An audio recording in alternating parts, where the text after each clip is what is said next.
பாதம் தொடும் பூங்கொலுசு தான தந்தோம் பாட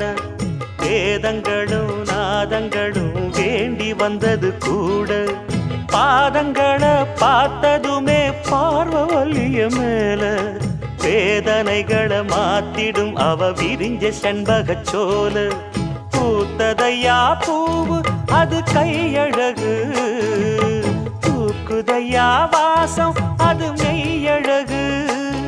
நான் வந்தேன் வாழ்த்தி பாட நல்லத சொன்னே ராகத்தோடு கண்டே சீத போல கண்டதும் நின்னே சிலைய போல